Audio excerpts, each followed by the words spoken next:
So, you're waiting for the best trading setups. For example, price has to be an uptrend, moving average has to slope higher, price comes to an area of support, MACD ticks up, RSI is oversold, you get a bullish hammer, and then you take the trading setup. But I'm here to tell you that if you only wait for the best trading setups, you're actually leaving a lot of money on the table. And in this video post, I'll explain to you why this is so. I'll explain to you why by waiting for the best trading setups only, you're actually making yourself a less profitable trader. And I'll share with you what you should do instead to increase your profitability as a trader.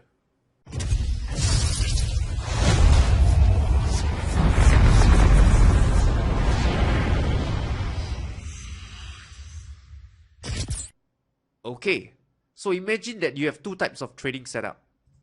The first kind is the one that you define as your best trading setup that wins 80% of the time with a 1 to 3 risk to reward. And the second kind of trading setup is a decent trading setup, wins about 40% of the time with a 1 to 2 risk to reward. However, the information here that I've provided is not completed because what I failed to tell you is their frequency of trades. So for the best trading setups, because it's the best whereby you're waiting for all the stars to align, all the factors to come together, in a year, you only get 5 setups. Meaning, for each year, you can expect to have the best trading setups to happen 5 times. Whereas the decent trading setup is a decent setup after all, and it makes money over the long run. It happens 200 times in a year. And from this, you can actually determine which setup is actually more profitable over the long run.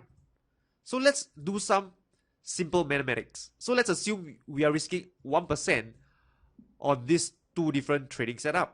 So for the first one, the best trading setup, say for example, you only have 5 trades a year. So out of the 5 trades, you will win 4 trades because you win 80% of the time.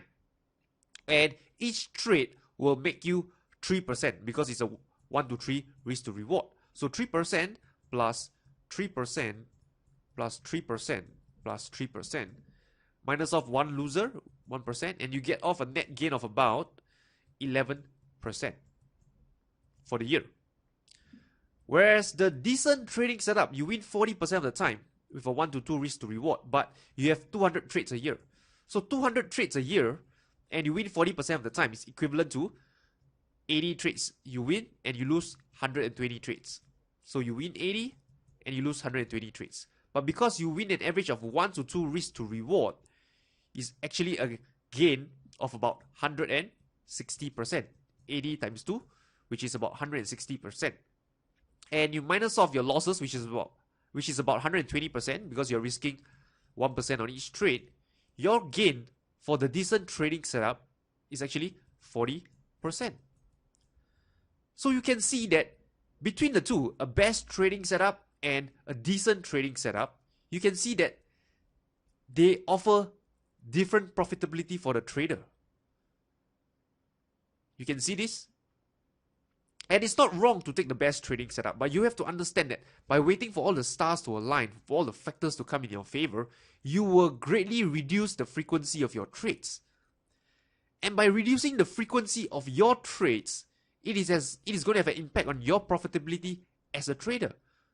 Compared to a decent trading system, a decent trading setup that has more trades, but their win and risk to reward, they are not as good as the best trading setup. But overall, they can still make more money than the best trading setup in this example. So what is my point?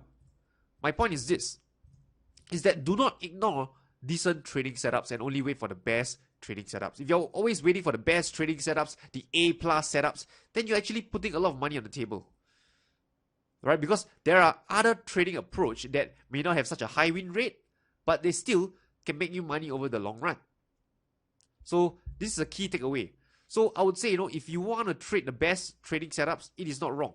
But also employ different trading strategies into your trading. And this way you can actually diversify away your risk and increase your profitability as a trader. So do not focus just on the best trading setups, but rather focus on trading strategies that actually provide an edge in the long run. It may have a lower winning ratio, it will have a poorer risk to reward, but if it has a positive expectancy, then it's a strategy that you definitely want to consider as well. So I hope you find this video post useful. So if you have any comments, any questions, just feel free to let me know in the comment section below. So with that, I wish you good luck and good trading. I'll talk to you soon.